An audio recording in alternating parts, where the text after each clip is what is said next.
خواجہ حسن بصری رحمۃ اللہ علیہ فرماتے ہیں میں ایک بادشاہ سے ملنے گیا، مصر کے بادشاہ سے. تو اپنے گاؤں گیا ہوا تھا، مجھے پیچھے جانے کا موقع ملا تو ایک قبر پہ کھڑا تھا بادشاہ.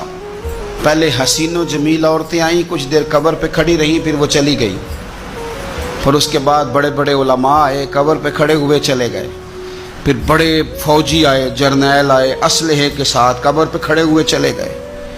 پھر بادشاہ نے ساری دولت منگائی، ہیرے جواہرات قبر پہ قریب رکھے گئے.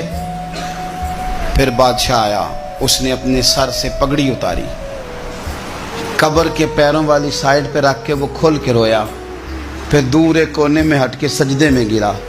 حضرت حسن بصری رحمۃ اللہ علیہ فرماتے ہیں میں نے کہا یہ ماجرا کیا ہے؟ تو کہا بادشاہ کا ایک ہی بیٹا تھا، بیمار ہو گیا، دنیا کے مہنگے مہنگے طبیب بلائے، ٹھیک نہ ہو سکا. بادشاہ ہر سال اس قبر پہ آتا ہے، عورتیں بھی آتی ہیں تو کہتا ہے پتر اگر سارا حسن دیکھ کے تجھے بچایا جا سکتا تو میں تجھے بچا لیتا. پھر علماء آتے ہیں تو بادشاہ کہتا ہے پتر اگر سارا علم لگا کے تجھے بچایا جا سکتا تو میں تجھے بچا لیتا.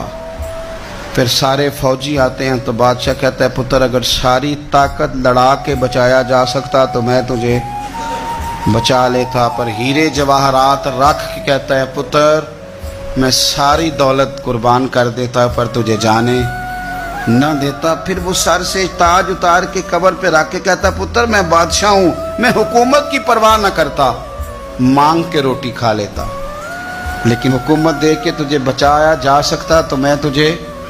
پھر رو کے کہتا ہے وہ غالب حکمت والا ہے جو تجھے لے گیا ہے، اس کی حکمت ہی غالب آتی ہے، اسی کا غلبہ ہے، وہی قدرت والا ہے، وہی طاقت والا ہے.